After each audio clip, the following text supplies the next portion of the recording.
Hello everyone, welcome back to my YouTube channel. तो पिछले video में हमने डिस्कस किया था इलेक्ट्रिसिटी चैप्टर, और आज की इस वीडियो में हम डिस्कस करेंगे magnetic effect of electric current. NCERT के अकॉर्डिंग आपका ये चैप्टर 13 है। ठीक है, तो इसके अंदर सबसे पहले आता है ये कौन सा टॉपिक है, magnetic field and field lines. कि मैग्नेटिक फील्ड क्या होता है और फील्ड लाइंस क्या होता है। अब जनरली आपने देखा होगा कि कोई भी बार मैग्नेट होता है तो उस बार मैग्नेट के अराउंड आप कोई भी आयरन कोई भी मटेरियल रखेंगे या आयरन फिलिंग्स रखेंगे तो ये क्या करेगी, आपस में अट्रैक्ट करेगी। और अट्रैक्ट करेगी तो वो नॉर्थ पोल से साउथ पोल की वो क्या होती है, डायरेक्शन होती है। यानी वो इस तरीके से क्या करती है, वो अपने आप को अरेंज कर लेती है। तो जो मैग्नेटिक फील्ड लाइंस होती है वो हमेशा क्लोज कर्व बनाती है। हमेशा कैसे रहेगी, वो क्लोज रहेगी। यानी नॉर्थ से साउथ पोल की उसकी डायरेक्शन होगी, यानी नॉर्थ से निकलेगी और साउथ में वो क्या कर जाएगी, एंटर कर जाएगी। ठीक है, अभी आप कोई भी कॉपर वायर लेते हो तो जनरली आप देखा होगा आपने कि कॉपर वायर कोई भी उसमें से करंट क्या हो रही है, पास हो रही है, तो इसका मतलब क्या हो गया, वो क्या प्रोड्यूस कर रही है, मैग्नेटिक इफेक्ट को वो क्या कर रही है, प्रोड्यूस कर रही है। तो हम ये कह सकते हैं कि जो इलेक्ट्रिसिटी है और मैग्नेटिज्म है वो आपस में क्या करते हैं, लिंक करते हैं। ठीक है, जैसे लाइक चार्जेस क्या होते हैं, रिपेल होते हैं, और अनलाइक चार्जेस क्या होते हैं, अट्रैक्ट होते हैं। तो उसी तरीके से जो लाइक पोल्स होंगे वो क्या करेंगे, आपस में रिपेल करेंगे, और अनलाइक वाले क्या कर लेंगे, अट्रैक्ट हो जाते हैं। देखेंगे कि नॉर्थ से निकल रही है, यानी कि इसका स्टार्टिंग पॉइंट क्या हो गया, नॉर्थ, और इसका एंडिंग पॉइंट क्या हो गया, साउथ पोल हो गया।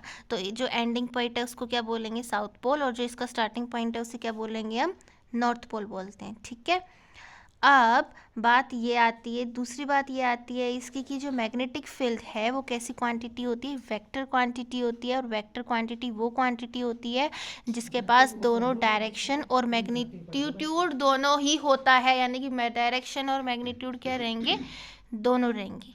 ठीक है, कि जो फील्ड लाइंस होंगी वो इमर्ज करेंगी नॉर्थ पोल और साउथ पोल पे, और हमेशा कैसा कर्व बनाएगी, क्लॉज कर्व बनाएंगी, और आपस में कभी भी ये मीट नहीं करेगी, कभी भी इंटरसेक्शन नहीं होगा। यानी कि कोई भी दो फील्ड लाइंस के कोई भी डायरेक्शन है तो वो आपस में क्या नहीं करेगी, क्रॉस नहीं करेगी। ठीक है, और कंपास नीडल की जो दो डायरेक्शन होती है वो कभी भी पॉसिबल नहीं है कि वो आपस में क्या कर जाए, मीट कर जाए। नेक्स्ट टॉपिक है magnetic field due to a current carrying conductor. आपके पास कोई भी कंडक्टर है और उसमें से करंट क्या हो रही है, पास हो रही है, तो उस केस में आपकी मैग्नेटिक फील्ड क्या होगी। आगे आगे आप देखेंगे कि आप किसी भी मैग्नेट के पास अगर कंपास रखते हो तो नीडल क्या करेगी, फ्लक्चुएट करेगी, मीन डिफ्लेक्शन क्या होगा वहाँ पर शो होगा। जैसे कॉपर वायर का क्या है एग्जाम्पल दिया था, तो ऐसे ही हमने देखा कि जो अगर हम पास लेकर आते हैं मैग्नेट के तो नीडल क्या करती है, वहाँ पे डिफ्लेक्शन शो होता है वहाँ पर। यानी कि करंट क्या हो रही है, बढ़ रही है। अगर आपका आई बढ़ेगा यानी आपका जो करंट है वो बढ़ेगी, तो आपका डिफ्लेक्शन भी कैसे शो होगा, बढ़ेगा। यानी जितना ज़्यादा करंट होगा उतना ज़्यादा क्या हो जाएगा, डिफ्लेक्शन होगा। और इसका इंडिकेशन क्या होता है, इसका मतलब ये होता है कि जो मैग्नेटिक फील्ड वहाँ से प्रोड्यूस हो रही है उसका जो मैग्नीट्यूड है उस पॉइंट का वो भी क्या है, बढ़ेगा। यानी कि थ्रू द वायर जो करंट जा रही है वो भी बढ़ रही है, और आपका जो मैग्नेटिक फील्ड का मैग्नीट्यूड है वो भी बढ़ेगा, और डिफ्लेक्शन भी बढ़ेगा। आपकी तीनों चीज़ क्या होंगी, बढ़ेंगी।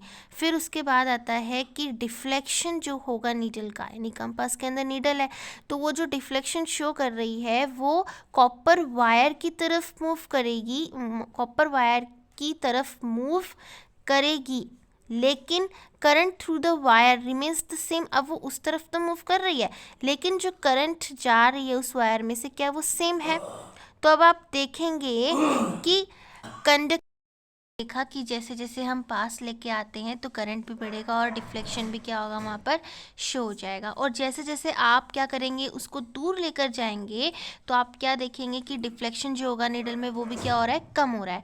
तो मैग्नेटिक फील्ड क्या प्रोड्यूस करती है, यानी कोई भी कंडक्टर है उसमें से इलेक्ट्रिक करंट पास हो रही है तो इट मीन वो क्या कर रही है, मैग्नेटिक फील्ड को वहाँ पर प्रोड्यूस कर रही है। और अगर आप दूर लेकर जाएंगे तो वो डिक्रीज हो जाएगा। यानी जैसे जैसे उसका डिस्टेंस क्या होगा ना, दूर होगा, तो क्या होगा, डिफ्लेक्शन कम हो जाएगा, करंट तो उतनी ही जाएगी। और फिर बाद में बात आती है कि आप कंसेंट्रिक जो सर्कल्स होते हैं वो भी क्या होती है, रिप्रेजेंट दिखाया जाता है मैग्नेटिक फील्ड के अंदर। जैसे कोई भी स्ट्रेट वायर है, ये आपकी कोई भी स्ट्रेट वायर है, ठीक है। कॉन्सेंट्रिक सर्कल का मतलब होता है ये चीज़ कि ये कोई भी वायर है, इसमें से क्या जा रही है, करंट जा रही है। करंट जा रही है मतलब ये क्या प्रोड्यूस कर रही है, मैग्नेटिक फील्ड लाइंस को वो प्रोड्यूस कर रही है, ठीक है। और जैसे ये कोई भी स्ट्रेट वायर है आपकी, ठीक है, और ये जैसे जैसे लंबी होगी यानी जैसे जैसे दूर जाएगी तो वैसे वैसे क्या हो जाएगा, डिस्टेंस कम हो जाएगा और डिफ्लेक्शन भी क्या हो जाएगा, कम हो जाएगा इसका, ठीक है। नेक्स्ट टॉपिक आपका आता है राइट हैंड थंब रूल। कौन सा thumb rule, right hand thumb rule. ये मेरा क्या है, राइट हैंड है, राइट हैंड ही है ना ये, और ये राइट हैंड का राइट थंब है ये, ठीक है। अब आप देखेंगे कि राइट हैंड थंब रूल से भी हम क्या पता कर सकते हैं कि मैग्नेटिक फील्ड की डायरेक्शन किस साइड है। कोई भी कंडक्टर है, उस कंडक्टर में से आपकी करंट जा रही है तो उस मैग्नेटिक फील्ड तो प्रोड्यूस करेगी, तो वो मैग्नेटिक फील्ड की डायरेक्शन को हम पता करने के लिए क्या लगाते हैं, राइट हैंड थंब रूल को लगाते हैं। ये आपका राइट हैंड थंब रूल है, ठीक है। अभी आप देखोगे राइट हैंड थंब रूल में क्या क्या चीज़ें होती है। अभी आप इमेजिन करो कि कोई भी कंडक्टर है या कोई भी करंट कैरिंग स्ट्रेट कंडक्टर है आपके सीधे वाले हाथ में, and thumb points towards the direction of the current. मान लो कि ये आपकी कोई सीधी सी वायर है जिसमें से करंट जा रही है। आपका थंब भी कैसे होना चाहिए, नीचे की तरफ होना चाहिए, यानी कि थंब की डायरेक्शन किस तरफ होनी चाहिए, यहाँ पर नीचे होनी चाहिए, यानी जिस तरफ करंट की डायरेक्शन है। करंट की डायरेक्शन सपोज दैट नीचे की तरफ है, तो आप नीचे की तरफ यानी इसकी डायरेक्शन कैसे हो जाएगी, इस तरीके की हो जाएगी, यानी ऐसे हो जाएगी, और इसको क्या बोलते हैं, क्लॉकवाइज, ठीक है। तो आपने क्या देखा, आपने ये देखा कि thumb point towards the direction of the current and fingers will wrap around the conductor in the direction of the field lines of the magnetic field. इसी को क्या बोला जाता है, राइट हैंड थंब रूल बोला जाता है। राइट हैंड थंब रूल का मतलब ये होता है कि कोई भी स्ट्रेट वायर है तो उसमें से जिस डायरेक्शन में करंट मूव कर रही है उस डायरेक्शन में आपका क्या होना चाहिए, थंब होना चाहिए। और देखो जैसे ये स्ट्रेट वायर है, थंब नीचे की तरफ होगा, थंब नीचे की तरफ, और हाँ ये फिंगर्स इस तरफ है, तो थंब करंट की डायरेक्शन नीचे की तरफ है, थंब भी कैसा है मेरा, नीचे की तरफ है, और फिंगर्स किस तरफ है, जिस तरफ ऐसे क्लोज हो, यानी ये कैसे जा रहा है, क्लॉकवाइज जा रहा है ना, तो इसका मतलब कैसी डायरेक्शन होगी इसकी, क्लॉकवाइज। जैसे नीचे क्या है मेरा थंब है और ये इस तरफ आ रहा है, इस तरफ हमारी फिंगर आ रही है, इसका मतलब कि जो करंट है वो इस डायरेक्शन में क्या कर रहा है, मूव कर रहा है, ठीक है। अब एक क्वेश्चन है कि a current through a horizontal power lines flows in east to west direction, and तो हमें बताना है कि मैग्नेटिक फील्ड की डायरेक्शन क्या होगी उसकी, ठीक है। तो करंट कैसे जा रहा है, ईस्ट से वेस्ट की डायरेक्शन में जा रहा है, तो इसी तरीके से हम राइट हैंड थंब रूल लगाएंगे, और जिस डायरेक्शन में करंट की डायरेक्शन में, यानी जिस जो करंट की डायरेक्शन है उसी डायरेक्शन में हम अपना थंब लगाएंगे। फिर हम देखेंगे कि हमारी फिंगर्स किस तरफ जा रही है, टर्न्स क्लॉकवाइज कर रही है तो इसका मतलब क्लॉकवाइज जाएंगी, एंटी क्लॉकवाइज कर रही है तो इसका मतलब वो एंटी क्लॉकवाइज जाएंगी, ठीक है। और ये आपका एनसीईआरटी का बहुत ही इंपॉर्टेंट क्वेश्चन है। तो आज की वीडियो में इतना ही। अगली वीडियो में हम डिस्कस करेंगे magnetic field due to a current through a circular loop. तो आज के इस वीडियो में हमने 3 चीज़ें हमने डिस्कस की। मैग्नेटिक फील्ड के बारे में क्या होती है और इसकी फील्ड लाइंस के बारे में पढ़ा, फिर हमने करंट कैरिंग कंडक्टर के बारे में, फिर हमने राइट हैंड थंब रूल कैसे अप्लाई करते हैं उस चीज़ के बारे में पढ़ा, ठीक है। जिस डायरेक्शन में करंट की डायरेक्शन होती है ना, तो उसी डायरेक्शन में हमें क्या रखना होता है, थंब रखना होता है, ठीक है।